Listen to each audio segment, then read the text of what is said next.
en nuestros estudios, el más joven de los aspirantes a la coordinación de la defensa de la Cuarta Transformación en la Ciudad de México. Así como hemos entrevistado a Ricardo Peralta, a Clara Brugada anoche, más tarde a Hugo López-Gatell, esperemos que nos confirme cuándo y a qué hora Omar García Harfuch.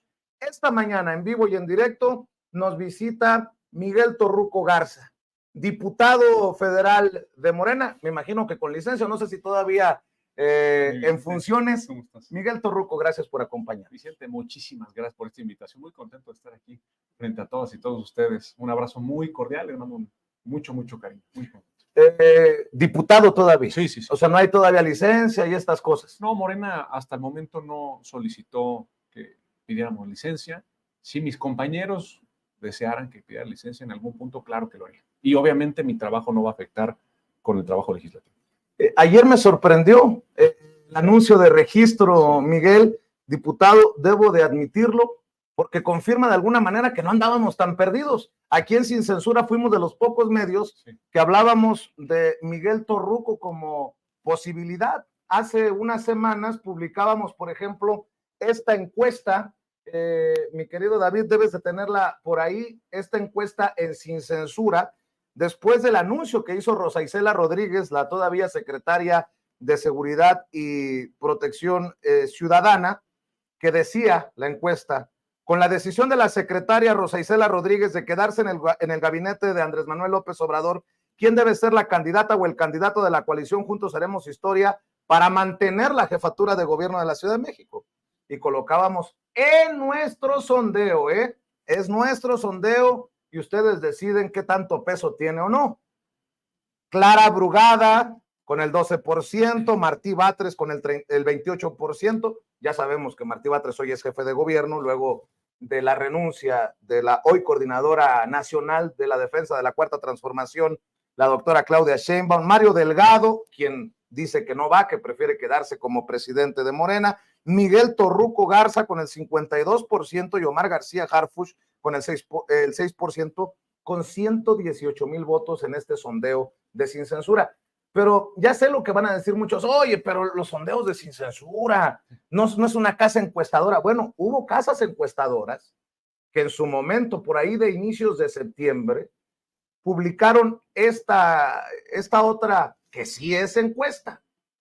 Ubicaban a Omar García Harfuch a la cabeza, Clara Brugada por ahí, y para muchos sorpresivamente Miguel Torruco.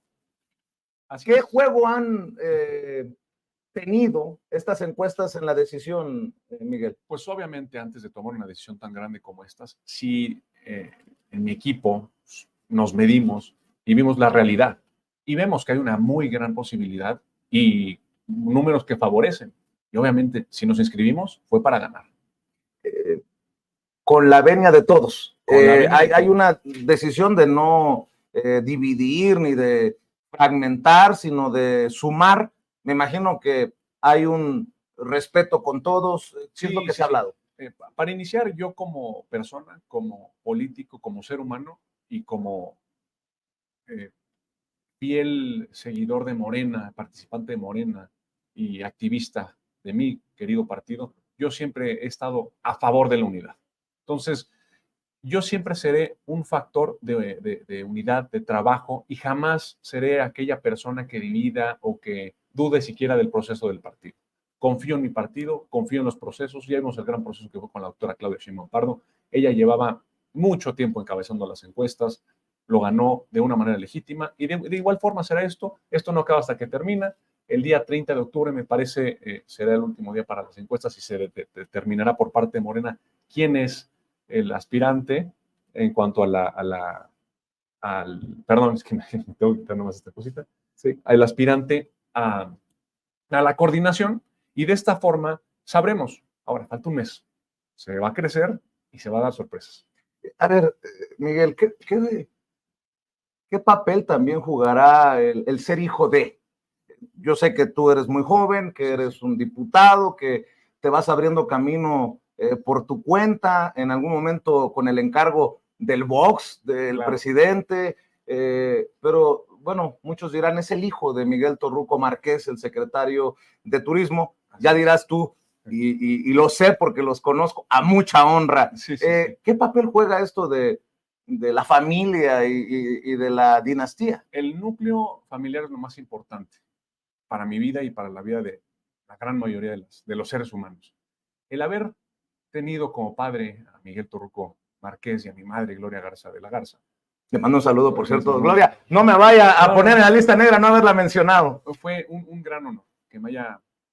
uno no escoge dónde nace, pero bueno, mis padres son todo en esta vida para mí, mi esposa, mis hijos, mi familia. Y lo que ellos aportaron a mi vida fue educación, educación y educación. En todos los aspectos, educación familiar, educación académica, respeto hacia los demás, igualdad hacia los demás. Eso es lo que les agradezco y lo que les estaré en deuda toda mi vida. Ya lo que yo haya hecho independientemente a mi padre, aunque estemos en política los dos, no tiene nada que ver él. Muchos dicen, bueno, decían, ya no lo dicen. Al inicio, cuando yo empecé en la diputación, es que su papá le regaló la diputación. Madre mía, pues qué poder tendría de ser secretario de Estado y poner al hijo, ¿no? Y sobre un gran presidente que tiene el poder y el control del país. Una influencia así es imposible. Eso con trabajo, con dedicación y con resultados he demostrado que no fue así. Y te quiero platicar cómo fue esa relación con el presidente, porque para haber encabezado la lista de representación proporcional, en el número 1, pues no es enchilame la gordita, ¿no? Fue un trabajo de lealtad, de años y de compromiso con el presidente de la República. Yo estuve marchando con él, estuve asesorando su campaña en el 2012, fui fundador del movimiento Yo Soy 132 con muchos compañeros, fui activista cuando no creían en él algunos. Yo en la Universidad Iberoamericana generé este movimiento con muchos compañeros más. Se hizo un movimiento tan importante que creció a nivel nacional y se volvió en el movimiento Yo Soy 132 para buscar la democratización de los medios. Y me involucré en la campaña con él, desde el inicio hasta el fin, y se posicionó en segundo lugar. Sabemos que Peña Nieto compró con las tarjetas Soriana y demás, la tarjeta rosa, no recuerdo cómo se llamaba, compra la elección, y éramos los apestados en el 2012 cuando nos arrebatan esa elección, cuando compran esa elección. A mí nadie me quería dar chamba, era el porro, era el 132, pero yo más, sin embargo, ahí siempre me acercaba Andrés Manuel, al hoy presidente, y le decía, ¿en qué le puedo servir? ¿Qué podemos hacer? Don Andrés, métase a las redes, hágame caso. Confieso que él en ese entonces decía, híjole, las redes, la mitad de la población no tiene internet. Yo le decía, Obama ganó en el 2008 gracias a Twitter. Ahorita en el 2012 ya vimos lo que pasó. Para el 18, don Andrés, va a ser la gran diferencia en las redes sociales. Háganme caso, por favor. Dudaba, cada que lo veía me decía, ¿me vas a hablar otra vez de las redes sociales? Por favor, don Andrés. Twitter, Facebook, ahora Instagram, todavía no existía TikTok. Y de pronto se empezó a meter. Te voy a contar una anécdota muy interesante. Esto fue en el 2012. Estábamos con él y con César Yáñez. César Yáñez, quien fue su mano derecha por muchos años. Gran constructor del proyecto de transformación y ahora subsecretario de Gobernación. En esa plática estaba César. Don Andrés, Facebook y las redes y YouTube. Bueno, para no ser el cuento largo, un seguidor del presidente con 100,000 seguidores le cede la cuenta de Facebook a César Yáñez. César, aquí está la página, las contraseñas puse. Entonces ya César ha empezado a subir fotos y el presidente, ¿sabes dónde se da cuenta? En esas giras por todo el país, que es el único presidente que conoce todos los municipios de este hermoso país. Decían, don Andrés, foto para el Face. Él decía, caray. Y yo como lo acompañaba a varias giras, ya, don Andrés, foto para el Face. A ver, ¿qué es eso del Face? Ya, esto, ya nos donaron la página, súbete este video. Oiga, ¿cuánta gente nos vio, don Andrés, ayer en el meeting? No, pues 3,000. Pues aquí lo vieron 100,000. Caray.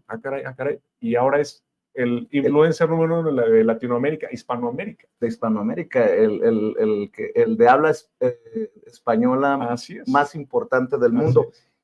¿Qué papel van a jugar las redes sociales en esta contienda por la Ciudad de México? Importantísimas las redes sociales, porque la tecnología ha evolucionado de tal forma que la conectividad de las personas, el Internet, la información, la velocidad de la información, cómo se procesa, ha cambiado y ha roto los paradigmas en este momento histórico también.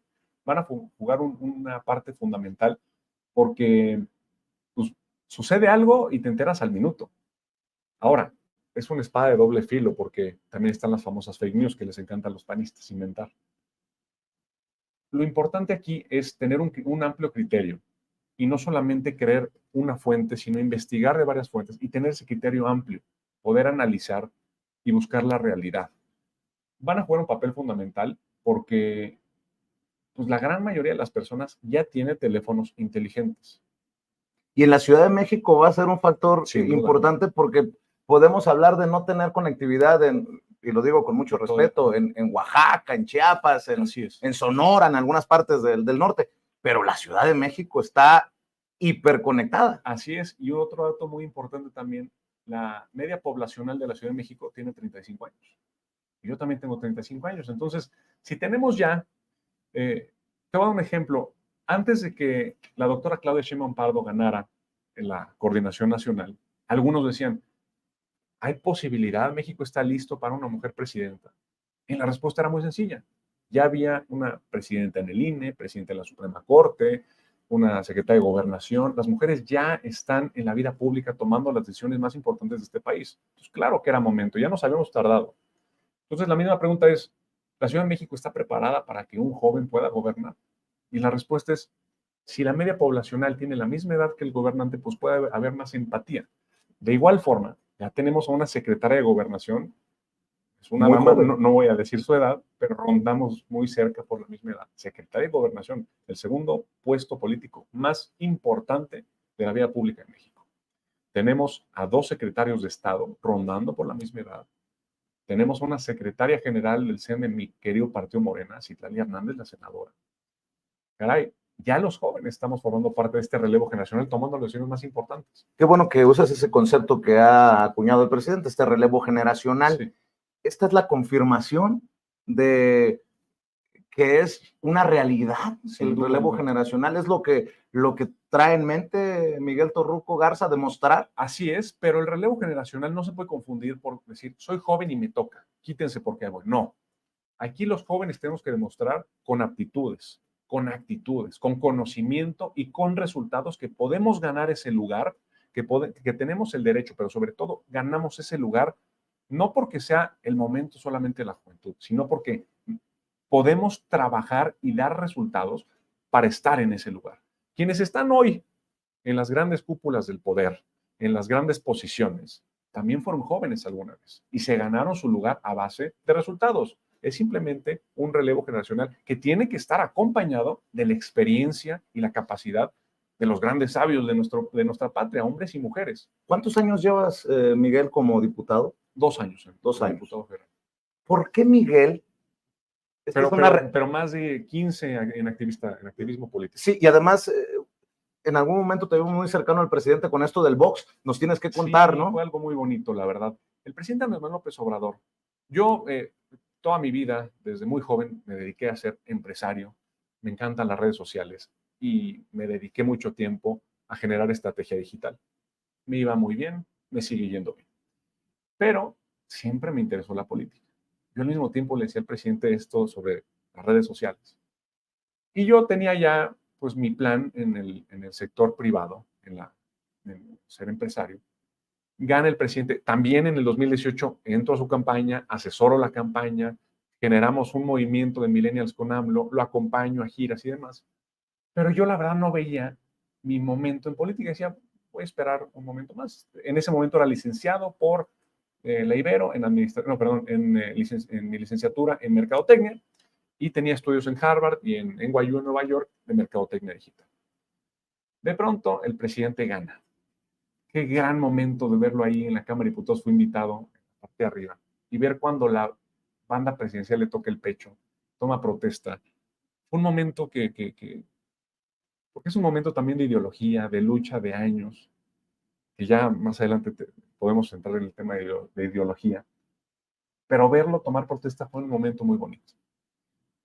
Previo a que tomara protesta como presidente electo, hubo un evento que se llamaba Cumbre de Negocios y yo fui el encargado de invitarlo y llevarlo a esta gran cumbre de negocios.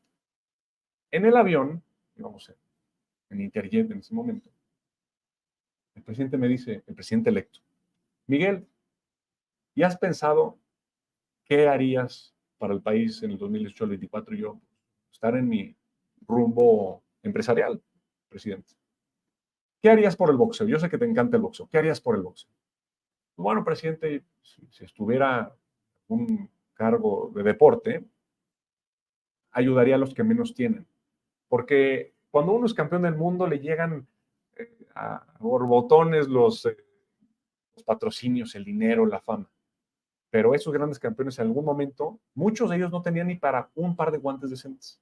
Entonces, presidente, yo lo que haría sería generar en las zonas más vulnerables del país gimnasios gratuitos para que los niños, en lugar de estar en las calles portándose mal, las niñas y los niños, que pudieran ellos entrar a los gimnasios y entrenar, dedicarse al deporte, enfocarse, darles esa llama de esperanza, de decirles, tú puedes ser grande, puedes representar a tu municipio, a tu estado, a tu país, a tu patria, con el deporte, con la gloria, y representar a tu familia de una manera muy bonita, no irte por el lado oscuro de la vida.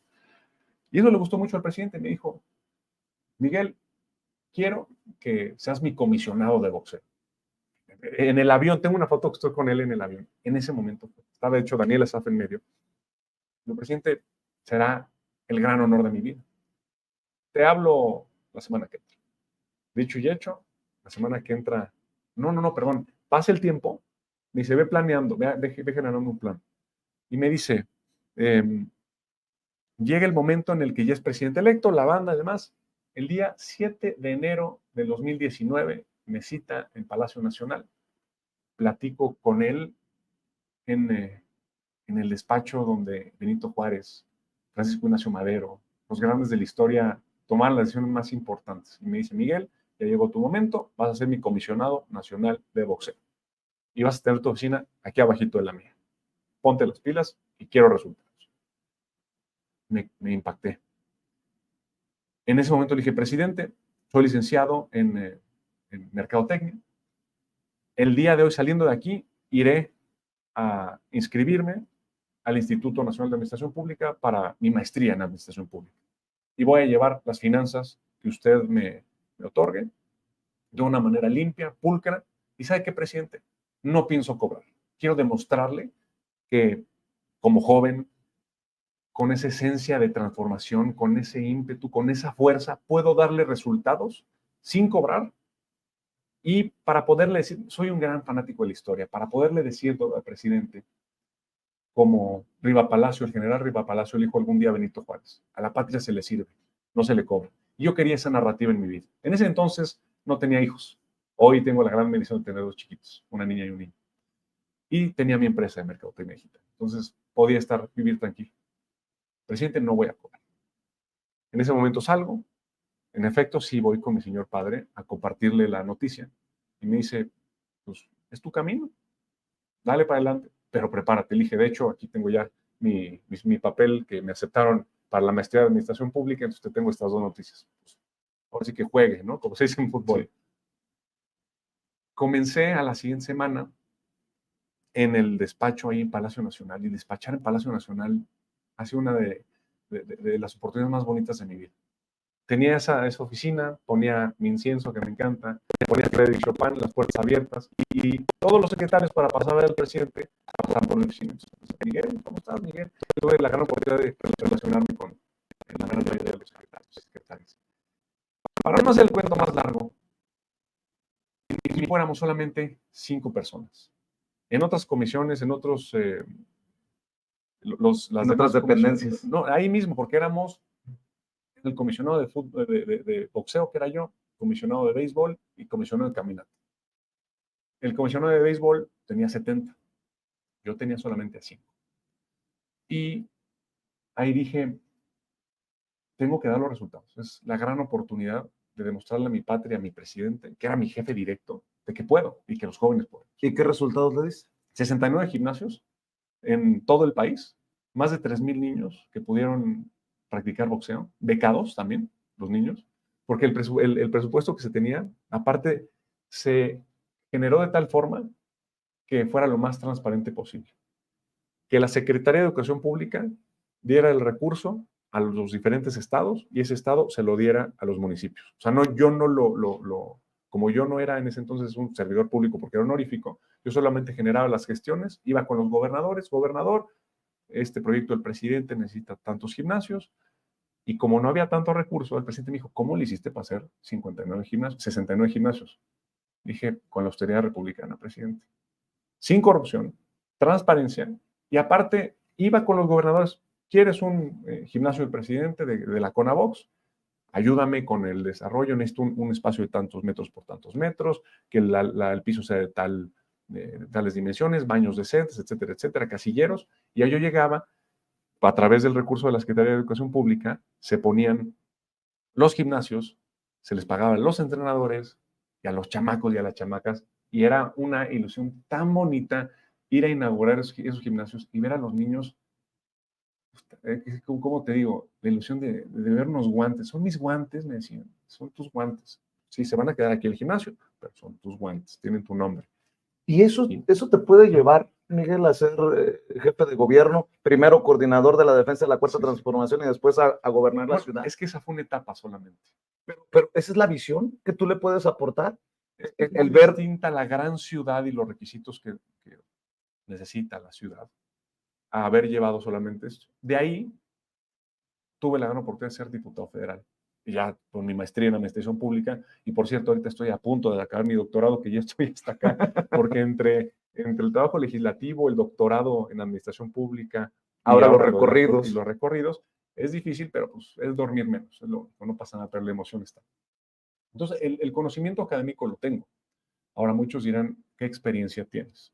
Para empezar, ha habido grandes casos en la historia y en el país también, de gobernantes que llegan sin haber tenido un cargo en el Ejecutivo. Pero yo creo que tiene que haber un buen conocimiento de la administración pública, lo cual lo tengo. Tiene que haber honestidad. Tiene que haber también ese ímpetu de hacer las cosas transparentes y sobre todo tener liderazgo. ¿Liderazgo en qué? Uno podría mentir, decir que es un sabelotodo. Hay que saberse rodear de las personas más preparadas en cada ámbito y sacar a los mejores, porque tienes que ser un gran líder y saber delegar. No puedes meterte en absolutamente todo. Entonces, eso a lo largo de mi vida me ha ayudado. No solamente en este proceso, sino a lo largo de mi vida. Saberme rodear, ser buen líder y saberme rodear de esas grandes personas. Déjame preguntarte, diputado, porque se habla de izquierda, se habla de centro izquierda, se habla de convicciones, de visión. Sí. Tú hablas de los más vulnerables, hablas de tu cercanía con el presidente Andrés Manuel López Obrador, pero es obvio que somos privilegiados. Sin duda alguna.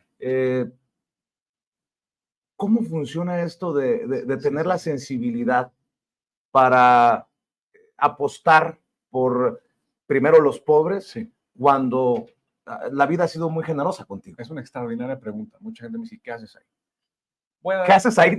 Un pequeño resumen, porque me dicen, tú puedes estar en la empresa tranquilo, sin necesidad de estar en la grilla, porque también es muy fea la grilla, luego a veces que inventan cosas de ti, tú llevas tu vida pulcra y de pronto sale un tuitero que nadie conoce y ya compró su verificación y te inventa cosa y este grupo de panistas te lo pide hacer más grande. No me ha pasado, pero... Bueno, te pasó con un bautizo en Cancún que exhibieron a tu familia, a tu esposa, en pandemia, ¿no?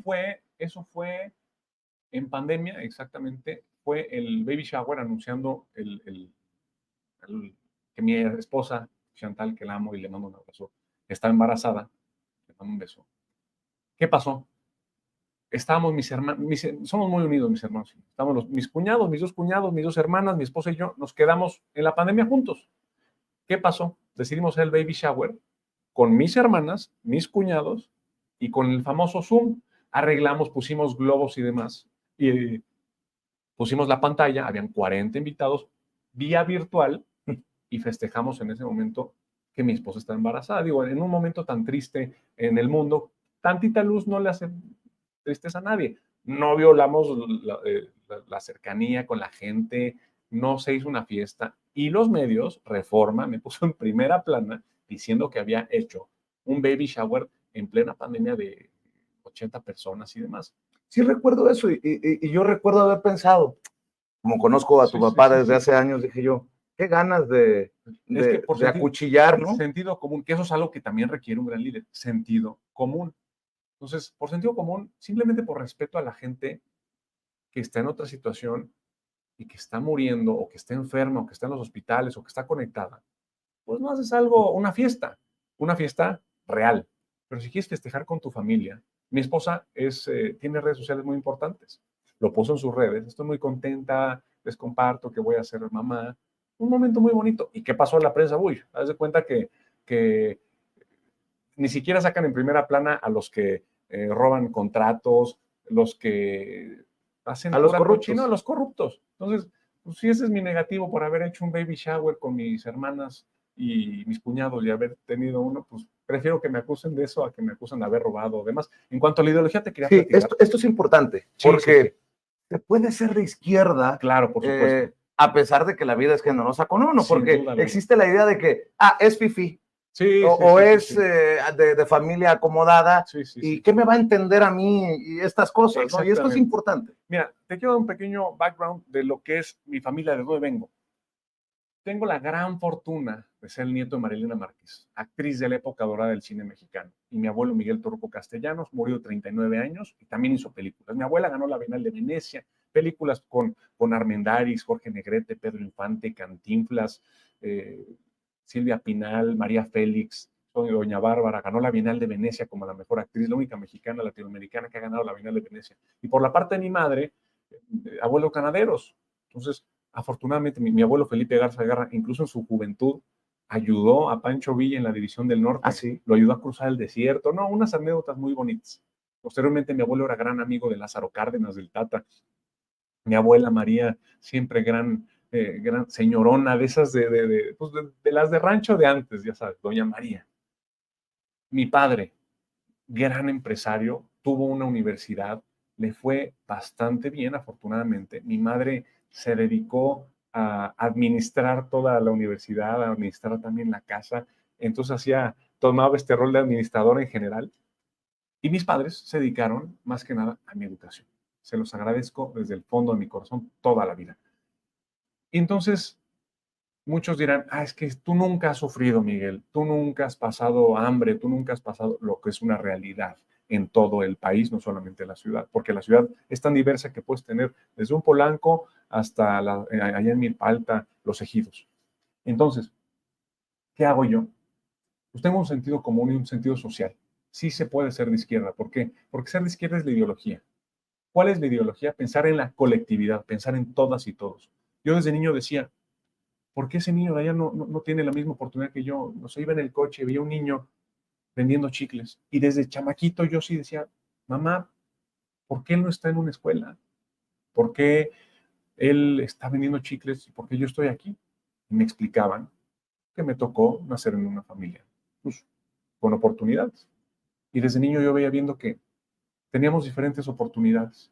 Y ya con una madurez política, madurez social, yo decía, es que yo no puedo vivir tranquilo en una burbuja y decir, lo tengo todo y que no me importe nadie. ¿Y la gente alrededor qué? Es un sentido humano. Por eso también es el humanismo mexicano. El pensamiento de izquierda es el pensamiento colectivo. Quien piense en uno mismo y el quítense porque hay hoy, que se vaya al conservadurismo, que piense en el individualismo.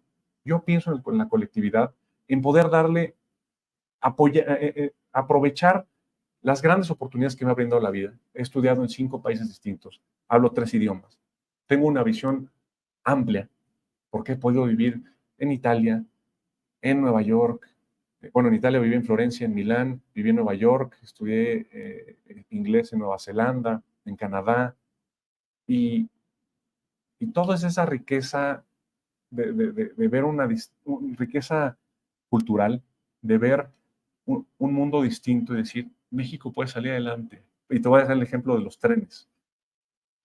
Yo decía, ¿por qué no apoyar a la gente? Que tenga las mismas oportunidades que yo tuve. Yo veo la política como un maratón de 40 kilómetros.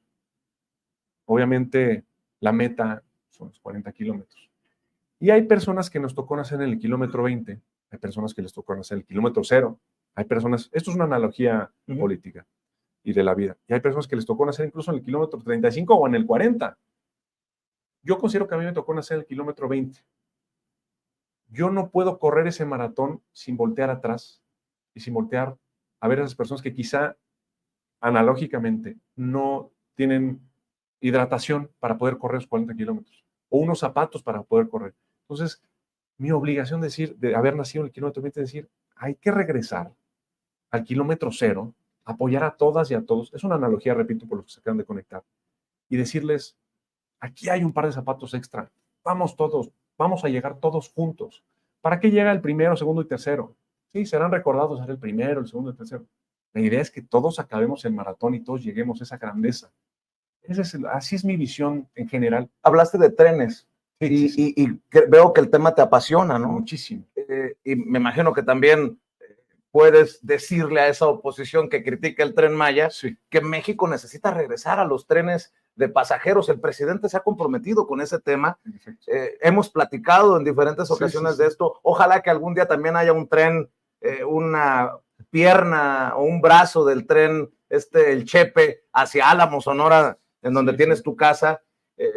Pero pues los que hemos visto cómo se mueve, por ejemplo, Europa, a través de trenes, cuando la oposición dice no al Tren Maya, dices, ay, caray, pues no, que ustedes son los viajados y los que saben del mundo, ¿no? Sí. Ahora, es muy importante, esa oportunidad que tuve yo de vivir en diferentes partes del mundo, ver la importancia de la conectividad de los trenes. Yo también decía, esto fue de estudiante más chamaco, 15 a 18 años, ¿por qué no hay trenes en México? Y yo me acuerdo que alguna vez, porque pasé mis navidades en Coahuila, en Musquis, ahí en la región carbonífera. Y solamente muy chiquito tengo un recuerdo de un viaje en tren desde Buenavista. Creo que llegamos a Monterrey y dormíamos toda la noche, despertamos y estábamos allá. Eso que eran los trenes que iban a 50, 80 kilómetros por hora. Voy creciendo, voy siendo más maduro, tengo la oportunidad de vivir en diferentes países, en Europa. Y decía, ¿por qué no tenemos esta maravilla de conectividad en México? Regreso a México, ya cuando tengo la oportunidad de ser diputado federal, empiezo a leer, bueno, ya sabía sobre la historia, me encanta la historia nacional. Y la respuesta del por qué no tenemos trenes de pasajeros en México es porque en 1994 Ernesto Zedillo Ponce de León quita de la Constitución este sector tan importante que son los ferrocarriles, se privatiza muy al estilo neoliberal y dos empresas se forman parte del sector ferroviario mexicano. ¿Qué sucede? En el 95 igual se genera una ley reglamentaria del servicio ferroviario que estaba hecha ad hoc, es decir, a favor y a modo, pocas palabras, de los concesionarios, de quienes tienen estas grandes concesiones. Ellos tienen esta gran red ferroviaria que desde Porfirio Díaz creció, 19,000 kilómetros de vías férreas, aproximadamente tenemos 25, 26 a la actualidad, no hemos crecido nada. ¿Por qué? Porque la ley no les exige esa amplitud, esa modernidad. Los concesionarios deciden que solamente va a haber tren de carga, es decir, para transportar bienes, productos. Y como ven que el sector de pasajeros pues tiene un costo más alto, deciden desaparecerlo, erradicarlo de nuestro país.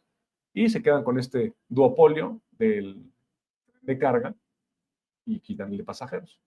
Entonces yo comienzo a estudiar una ley reglamentaria del servicio ferroviario, que normalmente cuando los diputadas presentan una iniciativa es de 5 páginas. Este es un estudio de casi 300 páginas del por qué tenemos que regresar los trenes de pasajeros a México. De hecho, mi tesis para el doctorado es por qué tienen que regresar los trenes de pasajeros a México y cómo van a aportar al desarrollo económico, macroeconómico, microeconómico, desarrollo regional y nacional, y también internacional. Entonces genero esta ley, la trabajo, pero luego me brincaron los concesionarios, se apareció en mi oficina. Esto es una estupidez, esto no se debe de hacer, sí, porque no te conviene a ti, pero al pueblo de México sí le conviene, es a donde vengo con la idea de izquierda, de mentalidad. Si piensas en la derecha, en el individualismo, pues son 2, 3, 4 empresarios que se están beneficiando a montones a costa del pueblo de México y del desarrollo potencial del pueblo de México. Si pensamos en la colectividad, que necesitamos trenes de pasajeros, y hablando de la colectividad, es para todos, ricos, pobres, clase media, de todo, porque todos se van a beneficiar de una red ferroviaria en todo el país. El presidente Andrés Manuel López Obrador, y se lo agradezco de corazón, regresó ya el tren de pasajeros. El sureste mexicano lo detonó con el Tren Maya. Ahora, mágicamente salieron algunos, es que está devastando la selva. ¿Y dónde estaban esas pseudoambientalistas donde aparecían hoteles y devastaban manglares? ¿Dónde estaban? Me explico, ¿dónde estaban? Porque ahorita con Tren Maya, cuando es una franja relativamente pequeña comparada con lo que ya han devastado con la selva y que va a detonar toda esa región económicamente, y también es justicia social. ¿Por qué? Muchos pensarán, quienes son de derecha, es que es para ir de vacaciones. No, señor, no solamente es para ir de vacaciones, también es tren de carga para poder transportar la carga y los bienes, pero la justicia social es para pensar en todos esos trabajadores que están ahí, que trabajan en los hoteles, pero que viven en municipios alejados y que para llegar a chambear se avientan 3 horas, van en el transporte público, apenas van ahí cabeceando, van durmiendo, llegan cansados a chambear y sin duda alguna llegan, chambean y hacen un trabajo espectacular porque nuestro México tiene uno de los mejores servicios en cuanto a hospitalidad. Después terminan de chambear, están exhaustos y regresan a sus casas a dormir unas cuantas horas y al otro día lo mismo. Este tren trae justicia social porque en lugar de viajar 3 horas se van a aventar 40 minutos, van a poder tener esas horas extras de sueño, llegar con más energía. Entonces es justicia social. Si nos vamos un poquito más hacia el Istmo de Tehuantepec, otro gran desarrollo ferroviario del presidente, el corredor interoceánico del Istmo de Tehuantepec. El Istmo de Tehuantepec, para quienes están escuchándonos, es la región más angosta de nuestro país, que divide a los océanos Atlántico y Pacífico. ¿Qué desarrollo viene ahí? Porfirio Díaz inició ese gran corredor para gestionarlo como un canal de Panamá, para conectar los grandes océanos y todo el mercado y los canales de producción.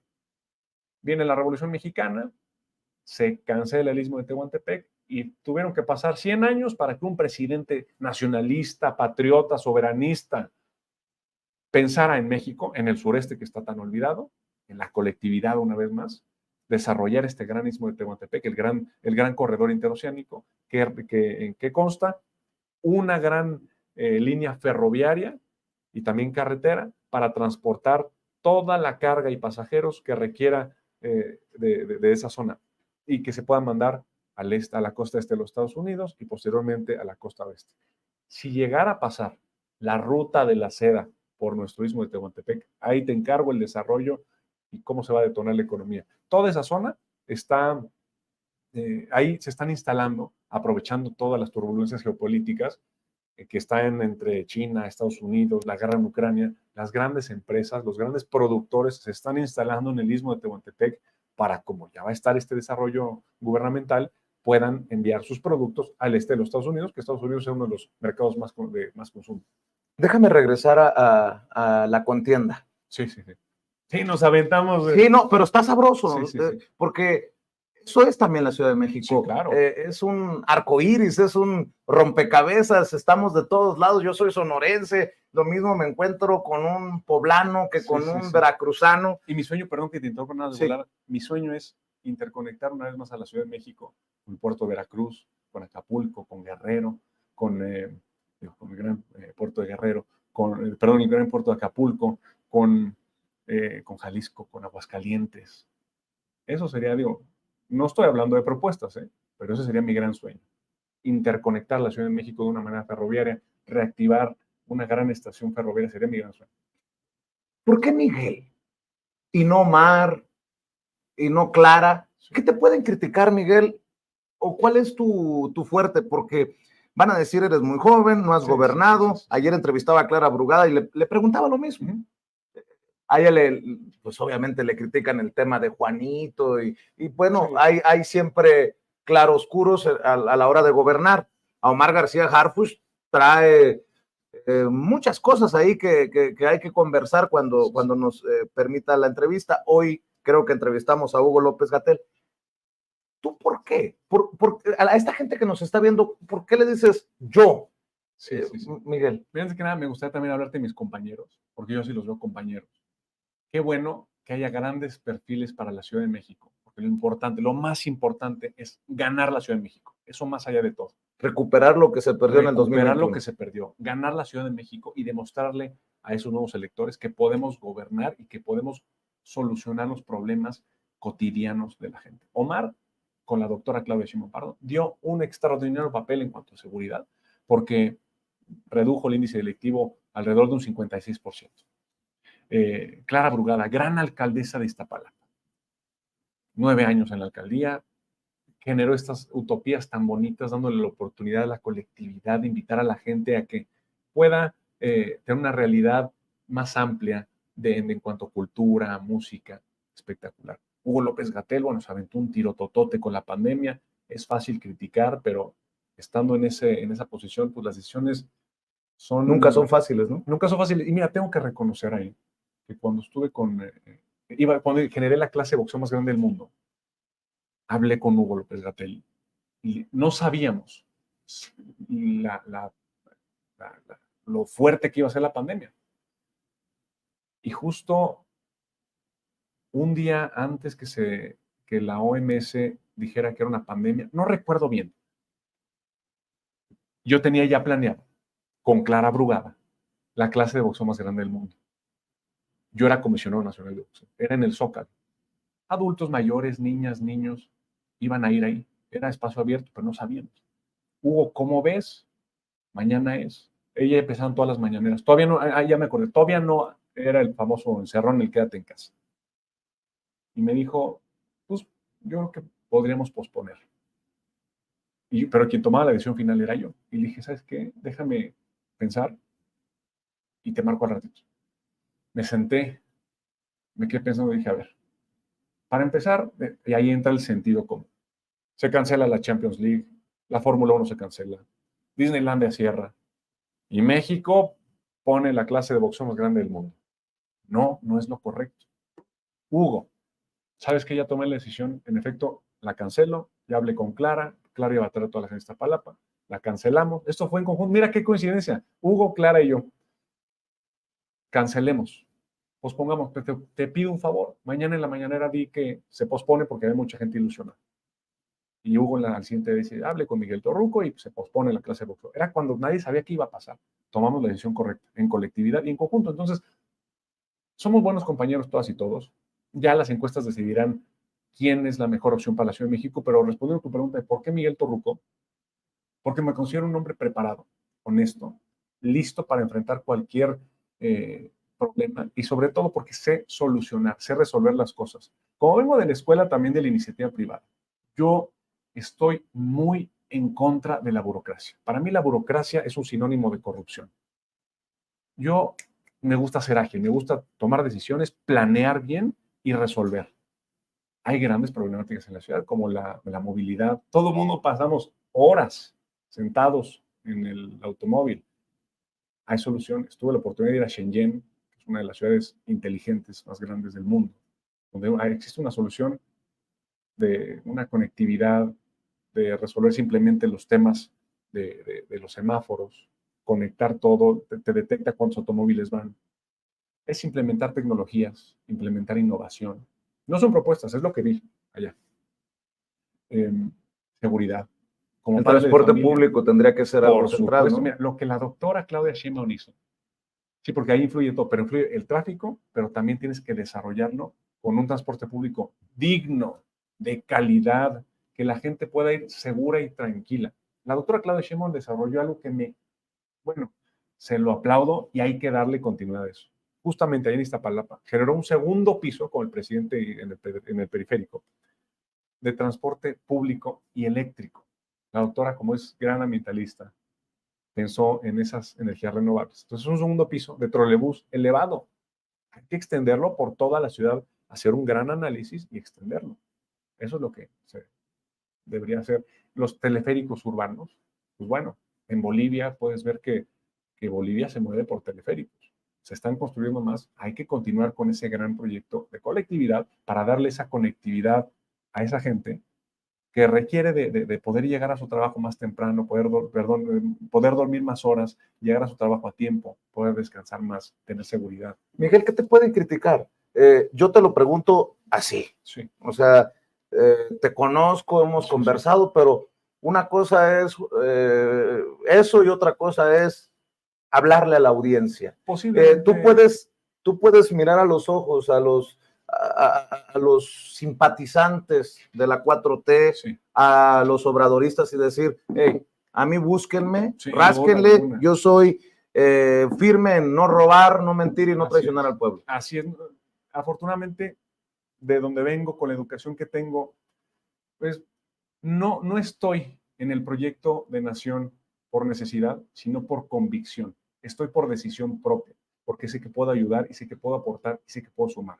El conocimiento que he adquirido, sea mucho o sea poco, a nivel nacional e internacional, lo puedo aplicar en la ciudad y también a toda la gente que pueda apoyar. Estoy aquí porque me gusta servir, ayudar. Sé que tengo el conocimiento, las actitudes y la actitud para poder desarrollar y dar un paso más allá en cuanto, es que hay palabras que no puedo decir porque el INE seguro está ahí de metiche, pero tengo una lista de propuestas que en su momento las daré. Una lista que vengo generando de años atrás para poder solucionar las problemáticas de la ciudad, habladas con el sector popular, con el sector empresarial, que es fundamental también en la Ciudad de México. Debe de haber una unidad, debe de haber una hermandad en la Ciudad de México, hombres y mujeres de todos los extractos socioeconómicos, porque si nos va bien abajo, nos va bien arriba, pero primero privilegiar a los que menos tienen y darle oportunidad también a los que generan empleo. Siento que se puede hacer como un reloj, son unos engranes. Un reloj no te da la hora exacta si hace falta un engrane. Y siento que en toda la ciudad, toda la ciudadanía, hombres, mujeres, jóvenes, adultos mayores, obreros, empresarios, todos somos un engrane de este gran reloj para dar la hora exacta y salir adelante. Más allá de los resultados, ya regresaré para ir cerrando, Miguel, porque sé que tienes que ir a la Cámara de Diputados también. Más allá del resultado, ¿tú ves alguna posibilidad de que de que un compañero, ya sabes a qué me refiero, muchos ven con preocupación que no hayan salido las cosas tan... Que alguien no reconozca el resultado. Ya lo dijiste tú. Mira, yo te puedo hablar por mí. Yo confío en mi partido, confío en mi persona y confío en los resultados de la encuesta. Y sean los resultados que sean, nos favorezcan, que yo creo que nos van a favorecer. O no, vamos a aceptar el resultado por honorabilidad, por compromiso con el partido y más allá de todo, lo más importante, el proyecto de nación de Andrés Manuel López Obrador tiene que tener continuidad. O sea, no es quítate porque yo voy o yo me considero que soy don Juan y soy el mejor. No. Que esté la mejor persona posicionada, que esté la mejor persona capacitada, que esté la mejor persona con la ideología del pensamiento del presidente de izquierda, que pueda darle colectividad, que pueda dar esa igualdad, esa justicia social que requiere la Ciudad de México, ese bienestar, esa prosperidad compartida. Esa es la gran finalidad de ganar la Ciudad de México, que esté la mejor persona para darle continuidad a este proyecto y sacar adelante este proyecto de nación que inició con tanta lucha, con tantos años, con tanto sacrificio Andrés Manuel López Obrador. ¿Caballo que alcanza gana? Te pregunto porque las encuestas dicen que van adelante una compañera y un compañero tuyo por lo menos. Mira, hay que ser realistas también. En este momento, que ayer me destapé y me inscribí, arranco en tercer lugar. Esa es una realidad. Tercer lugar. Así lo asumo. Así estamos, en un tercer lugar, pero caballo que alcanza, gana. Tenemos la ideología, tenemos la fortaleza, tenemos el sentimiento social, las ganas de poder dar esta justicia social, el conocimiento, el cariño de la gente, que eso, bueno, se le olvida a muchos. Yo no me dedicaría a esto si saliera a las calles y recibiera pura mentada de madre, perdón por la palabra. Yo sí te puedo, ahora sí que perdón por presumir, pero salgo a las calles y recibo mucho cariño de la gente. Miguel, sigue adelante. Miguel, vas muy bien. Miguel, apóyanos con esto. Me dan papeles. Puedo apoyo y soluciono lo que está en mis manos. Esa es la finalidad, ayudar a la gente. Si yo salía el día de mañana a las calles y no fuera así, prefiero retirarme. ¿Qué necesidad? Como diría Juanga, me podría dedicar a la empresa, que estoy contento ahí y me podría ir muy bien también. Es lo que también me dediqué desde chamaco. Pero esto me apasiona. Estoy aquí por decisión, por convicción, por amor, por cariño al pueblo. Broma, ¿no? Dices, chamaco. Señor Miguel Torruco. Sí, ya tengo hasta mis canetas acá. Oye, Miguel, nada más para aclarar, porque hay muchos de mala entraña y de alguna manera nos han relacionado por años, porque piensan que la simpatía que pueda tener uno por tal o cual personaje, incluso desde antes que fueras diputado, lleva un signo de pesos. No hay un solo centavo que nos haya unido a Miguel Torruco Garza, ni con Miguel Torruco Márquez. Es más, hay que aclarar, perdón que te interrumpa, pero yo recuerdo que mi padre hizo un tianguis turístico y mi padre invitó a los youtubers y tú fuiste el primero en criticar, decir que les pagaron, nos pagaron. No se les pagó eso, y creo que en un restaurante nos vimos, nos saludamos, yo te vi así de, hijo, este es el que nos atacó y ni culpa, ¿no? Digo, yo era un invitado más. Pero tú fuiste el primero que levantó la voz y decir, oye, pues, ¿por qué están invitando a los youtubers? Si hubo boleto de avión, no hubo boleto de avión. Y te aclaramos que no había boleto de avión, que había invitación, pero tú levantaste la voz sin censura, literalmente. Y si algo hay que aclarar es que sí somos amigos, nos conocemos, nos respetamos nuestros trabajos, pero tampoco hay necesidad mira, yo si por algo te respeto, es porque no eres chayotero. Y hay que aclarar eso. Por si hay algún chismoso por ahí que ande diciendo, Vicente Serranos de primera. Te agradezco mucho, Miguel, por tus generosas palabras. Y para cerrar, debo de admitir que parte de esto que hemos conversado me conmueve, porque hablas con veo a un diputado frente a mí, pero que cuando habla de su familia se convierte en el hijo, el esposo, el padre, y creo que es de reconocerse el papel que le das, el rol que juegas en tu familia, y creo que eso no se escucha muy seguido en la política, Miguel. Mira, esta decisión no la hubiera tomado sin antes hablarlo con mi esposa, que la amo con todo mi corazón. Bueno, imagínate, me llega nada más a pensar de ella. La amo con todo mi corazón, me apoya en todo. Tengo 2 niños, una niña de 3 años y uno de 1. ¿Y por qué vas a llorar, diputado? No, ya te emocionaste. Me emociona porque pienso en mis chiquitos. Y, perdón, es que sí, lo único que me pesa en cuanto a este sacrificio es el tiempo con ellos.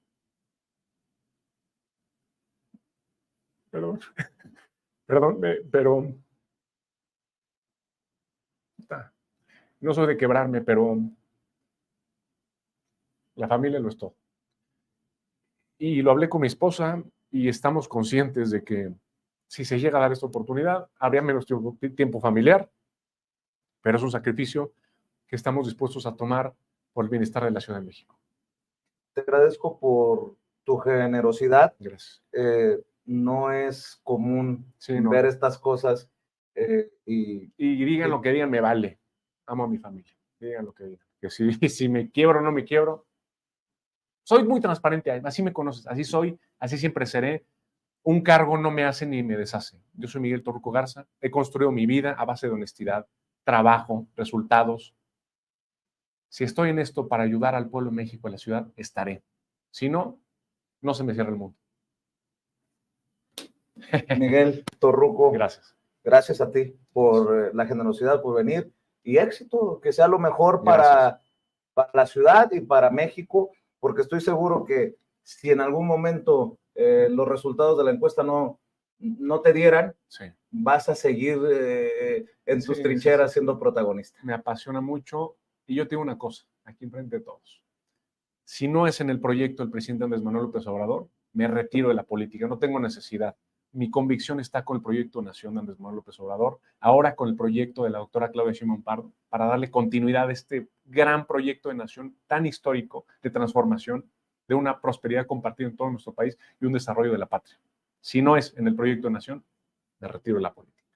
Mi querido Toño, es Miguel Torruco Garza, diputado federal de Morena, hijo del secretario de Turismo Miguel Torruco Márquez, hablando con nosotros sin censura de sus aspiraciones, del anuncio de su registro como aspirante formalmente ya a la coordinación de la defensa de la Cuarta Transformación y en consecuencia buscar en algún momento la jefatura de gobierno de la Ciudad de México. El más joven de los aspirantes, hablando con nosotros sin censura. Y pues me identifico mucho con lo que acaba de decir Miguel Torruco. Yo también en estos años de pandemia conseguí ampliar mi familia con 2 hijitos. Por supuesto que se nos puede entrecortar la voz por ese tiempo perdido que utilizamos en todo caso para servir al prójimo, para servir a México. El periodismo pues también es una forma en todo caso de lucha en este tipo de circunstancias. Y mire, qué interesante entrevista con el diputado Miguel Torruco, quien hoy aspira a convertirse en el coordinador de la defensa de la Cuarta Transformación en la Ciudad de México. Estamos, de hecho, a punto también de escuchar la entrevista. Estamos a punto de regresar nuestro enlace a la Ciudad de México. Pues tenemos otra entrevista con otro aspirante, pero a la gubernatura de Yucatán. El programa se va a poner muy bueno, no se vaya a ninguna parte.